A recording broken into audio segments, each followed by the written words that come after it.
In this lecture, let's try to understand how to work with route parameters in Angular. A route parameter is the dynamic part of the route whose value can change. And these parameters provides a way to pass extra information to a given route. So here you can see an example. Here we have a URL, we have a path. So it is root URL /book/author. And after that, we have the author name. So till root URL /book/author, everything is same. But after that, the value of the author name is changing. Now, how can we define a route for such paths where the value of one of the segments of the route can change? The answer is we use route parameters. Let's take another example. So here we have another URL. In this URL, this root URL /books is constant, but after that, the book ID is changing. So the value of the book ID is dynamic. It can change. Again, in order to define a route for such a path, we need to use route parameters. Now, how do we use route parameters in Angular? Here you see, for this URL, localhost :4200/books/, you see, this part will remain constant. Root URL /books, it will remain constant. But after that, the value of book ID will change. For that, we can use a route parameter. And to use a route parameter, we specify a name for the parameter. Here I am calling it ID. And in order to tell Angular that it is a route parameter, we use a colon before it. In the same way, in the second URL, root URL /book/author, this part will remain constant. It will remain same. It will not change. But after this author, we need to specify a author name, and that author name can change. So instead of specifying a constant value there, we need to specify a route parameter to which the name of the author will be assigned. So I'm calling that route parameter as author. And in order to tell Angular that this author is a route parameter, we are using a colon before it. So this is how we specify a route parameter in Angular. We specify a variable name, and before that we use a colon to tell Angular that this is a route parameter. Let's try to understand route parameter with a practical example. So in our Angular application, if I go to this courses page, there we are displaying a list of courses which we are offering from our web application. Now for each course, you can see that we have a buy now button and we have the details button. Currently, these buttons are not working. But what we want is when the user clicks on this details button of any one of these courses, it should display the details of that course. And in the URL, the path should look something like this. So it should be courses/course/ the ID of the course. For example, for this first course, the ID will be 1. So /1. And this should display the details of first course. If I say courses/course/2, it should display the details of second course. If I say courses/course/3, in that case, it should display the details of third course and so on. So here, this last part, this might change based on the course whose detail we want to display. Okay, so here we need to create a route. In that route, this path courses/course will be constant. It will be same. But after that, this value can change. So here, the value of the course ID can change. So let's go ahead and let's define a route for that. Let's go to VS Code. And there, let's scroll down to the place where we are defining our routes. And in here, let's go ahead and let's define one more route. So here, let's specify the path. And the path is going to be courses/course/ID of the course. Now, as we learned, the ID of the course can change. So it is going to be a dynamic value. So we cannot specify a constant string here like ID. It will not work. In that case, the URL will be root URL /courses/course/ID. But instead of ID, we want to have a numeric value in place of this ID. So here we are going to use a route parameter. And to use the route parameter, we use a colon. And then after that, we specify a name for the parameter. Here I'm going to call it as ID.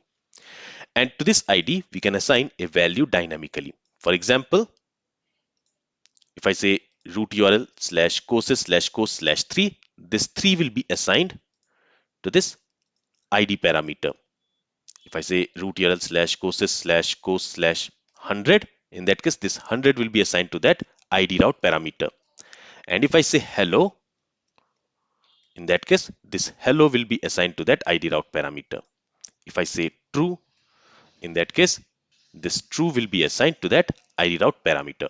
So whatever value we will pass after this courses slash course, that value will be assigned to this id route parameter. And in this way, we can also specify multiple route parameters. For example, currently I'm only specifying one route parameter, but if I want, I can go ahead and I can specify another route parameter, let's say name. So after the ID value, whatever value we will specify, that will be assigned to this name parameter. For example, if I say courses slash course slash 100, this 100 will be assigned to the ID route parameter slash John. So this John will be assigned to the name route parameter. And these values will be assigned in the order in which we have defined the route parameter. So in this way, we can also specify multiple route parameters. But here we need only one. So let me go ahead and let me remove this. Okay, and let's also remove this extra slash from here. So here we have created a new route, and for that we have specified the path. Now for this route, which view do we want to render? When the user types this path in the address bar, in that case, we want to render the view of course detail component. So if I scroll up, here inside this courses folder, so this is our courses component. In there, we also have this course details component. And whenever the user types this path in the address bar, we want to display the view of course detail component. And currently there, we are hard coding all the course details. For example, the course name, course rating, course duration, author, and the course description. So currently these values are hard coded. And we are going to change it. We are going to display the dynamic value, and we will do that in a bit. Okay, so for now, we want to render the view of this course detail component whenever this path is typed in the address bar. So for that, here I'm going to use the component property, and to that I'm going to assign course detail component. So if we save the changes, if we go to the web page, and if I type root URL slash courses slash 100, if I press enter, this 100 will be assigned to the ID parameter. Okay, and this URL, it will match this route path, this courses slash course slash ID. So here we are passing the value for the ID parameter. So it will match this route path. In that case, the view of course detail component will be rendered. And to prove that, let me go and let me press enter. And you see the details of course detail component has been rendered. Now currently it does not matter which value we pass for the ID route parameter. If I pass 1, then also we will see the same view. If I pass 1000, then also we will see the same view, because currently we are hard coding the values in this view. We are hard coding the course name, the course rating, course duration, and other things. So that's why we will always see the same view. But here just keep in mind that whatever value we are specifying here, for example 3, this value will be assigned to this ID route parameter, and this path, it will match this URL path, and in that case the view of course detail component has been rendered. Okay, now currently in the course detail component, we are showing the static content. But now what we want is, based on this course ID, so this ID which we are passing here, that is the course ID. So based on this course ID, we want to display the course details. For that, from this route is currently the active route. So from the currently active route, we need to read the ID value, and based on that, we want to display the course details. Let's see how we can achieve that. So for that, we need to go to course details component. So I will open course detail component.ts file. There we have our course detail component class. In there, I want to have two main properties. The first property will be the selected course. It is going to be of type course. So I have created a model called course.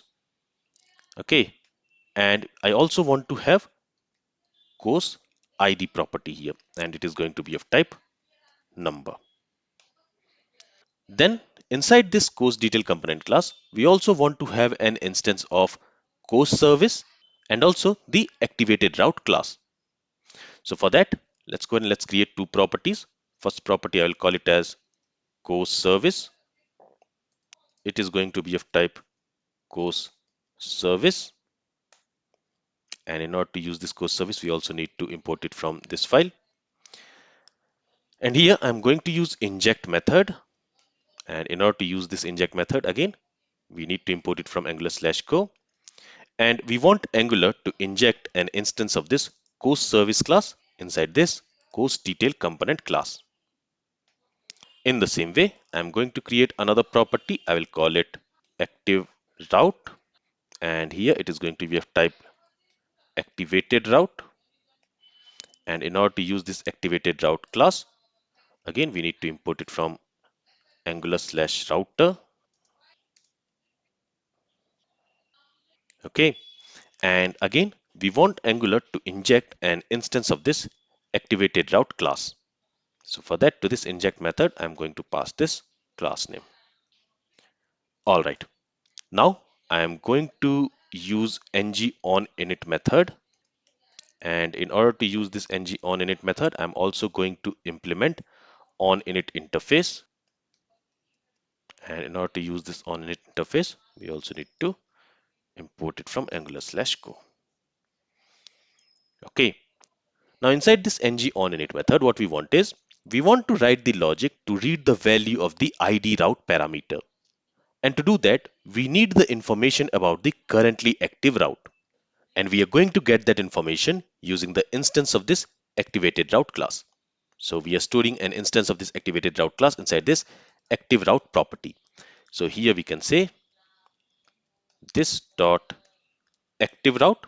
So this active route instance, it is going to store the information about the currently active route.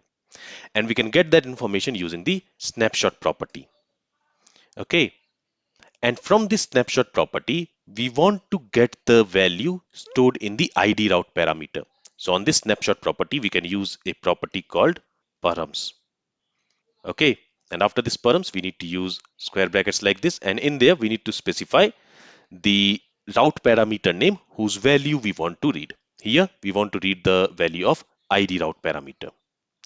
So this expression here, it is going to return us the value stored in the id route parameter. And we want to assign that value to this course ID property. So here I'll say this dot course ID equals whatever value this expression will return. And just to check this expression here, it is going to return the current value of the ID route parameter. Let me go ahead and let me write a console.log statement. And I want to log this dot course ID because we are assigning the value which this expression will return to this course ID property. So let's go ahead and let's log that value in the console. Let's go to the web page. Let me open developer console here. So currently the route is courses/course/3. So this 3 has been logged here. That means this expression, it returned 3 and that 3 was assigned to this course ID. And when we are logging this course ID, it is logging 3. If I say 100 here and if I press enter, then in that case it should log 100. If I say 1000, in that case it should log 1000. So this expression here, it is properly returning us the current value of this id route parameter. But using this params, it is the old way of extracting a route parameter value. Nowadays, we don't use this params property. Instead, we have a new property called param map, and we should use that. So I will copy this line and I'll also comment it. And instead of using params property, on this snapshot property, we have another property called param map. And we should be using this param map property in order to read a route parameter value. And on this param map, we need to call get method to get the value of a route parameter. And to this get method, we need to pass the name of the route parameter whose value we want to read. Here, we want to read the value of id route parameter. Okay, now this get method is going to return a string value, as you can see. But this course ID, it is of type number. So we have specified its type as number. So we need to convert that string value to a number type before assigning it to this course ID. For that, I will simply use a plus before this string value, and it will convert the string value to its numeric type. With this, if we save the changes, it should still be working. So if I go back, you see, for this route, courses slash course slash 1000, this 1000 will be assigned to the ID route parameter and its value has been logged. If I say 100, in that case, 100 has been logged. And if I say 1, in that case, 1 has been logged. So in this way also, we are getting the value of the ID route parameter. Now, based on that ID value, we are going to filter the course from this courses service. So if I go to this courses service, there we have this courses array, and in that array we have 8 courses. Each course has a unique ID. So based on the ID value which the user has passed for the ID route parameter, for example, let's say 1, based on that value, we want to filter the course.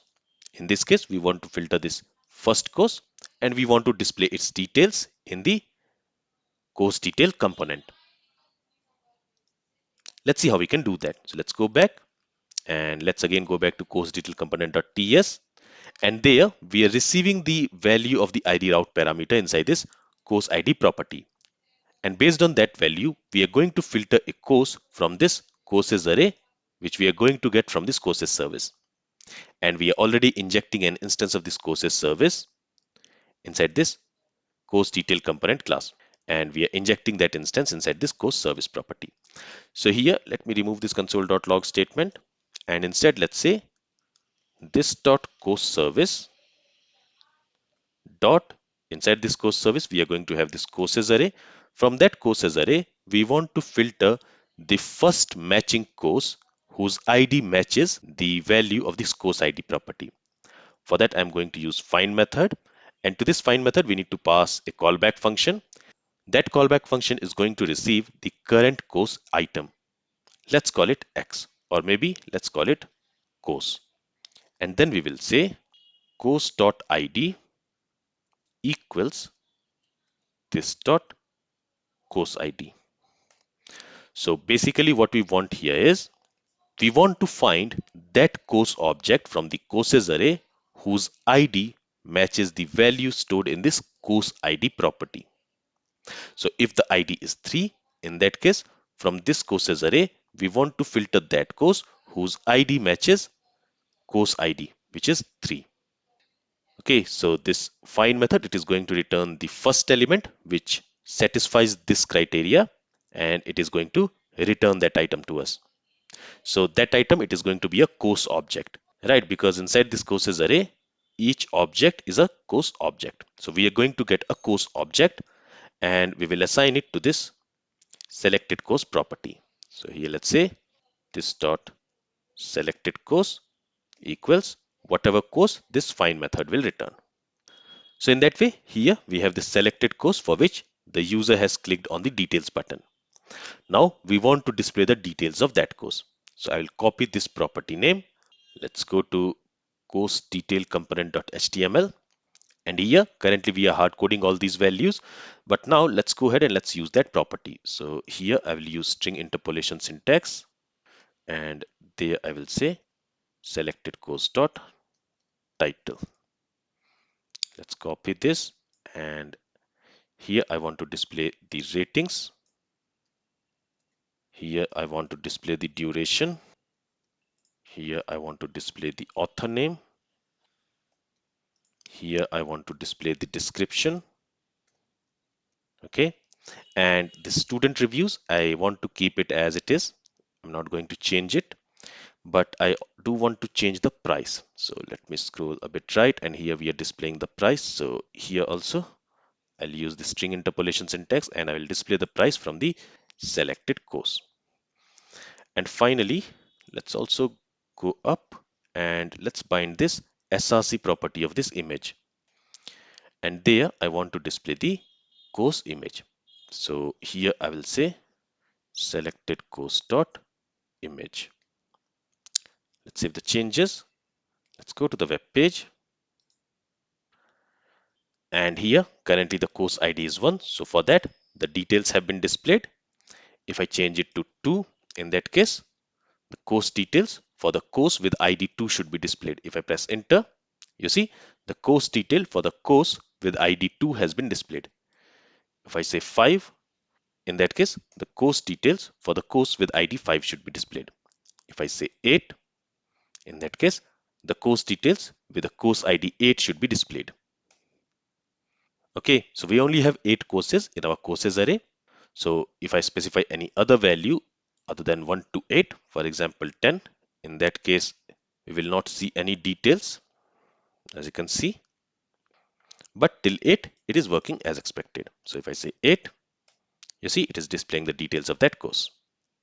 Now, the only thing which is pending now is we need to add a router link on this details button of each course. So currently, if I click on these details button, nothing is happening, right? So let's go back to VS Code. Let's go to course component.html and let's scroll down. Here we have the details button. On this, I'm going to use router link directive. Okay, and we can use this router link directive as an attribute directive. And to this, I'm going to specify a path. So the path is going to be courses slash course slash the ID of the course. Now, how are we going to get the ID of the course? For that, if you notice here, we are looping over all courses. And for each iteration, we are going to have the course object inside this course variable. So I can simply say plus, okay, first of all, we need to wrap it like this because this value here, it should be a string value. After that, the value of the ID can change. So here I will say plus course dot ID. Okay, let's save the changes. Let's go to the web page. And there, let me click on the details button of any one of these courses. So I will click on the details button of the first course. And it says courses slash course slash 1. That's because, let me go back. So the currently active route is this route. And when I click on this details button, the path which we have specified is courses slash course slash the course ID. But here we have not specified a slash before this. So in that case, it is going to use relative path. And in case of relative path, this path will be appended to the currently active route. And we don't want that. We want this path to be appended to root URL. So here we are going to use absolute path. And for that, we need to use a slash before this. Let's save the changes again. Let's go back. And now when I click on this details button, the details of that course has been displayed. Let me go back to the courses page. Let me click on details button of this fourth course, this React course. So the details of that course is now being displayed. Let's go back again. Let me go to the details of this Python course. So you can see the details of that Python course here. Okay, so now these buttons are also working. So in this way, here, let's go to app module. So here we are specifying a route parameter. And whenever we type courses slash course slash some value, that value will be assigned to this ID route parameter. For example, if I click on this details button of second course, the path is courses slash course slash 2. So this courses slash course, it matches this path. And after that, we have 2. So that 2 will be assigned to this ID. Now, in order to read the value of the route parameter, we are using the snapshot property of activated route class. And from there, we can read the value of a route parameter using this params array or by using this param map. We can also use observables to read the value of a route parameter. And we are going to see that in our next lecture. So here, our application is working as expected and it is reading the value of this route parameter. And based on the value of that route parameter, we are able to display the content dynamically. In this case, we are able to display the details of a course dynamically based on the ID route parameter.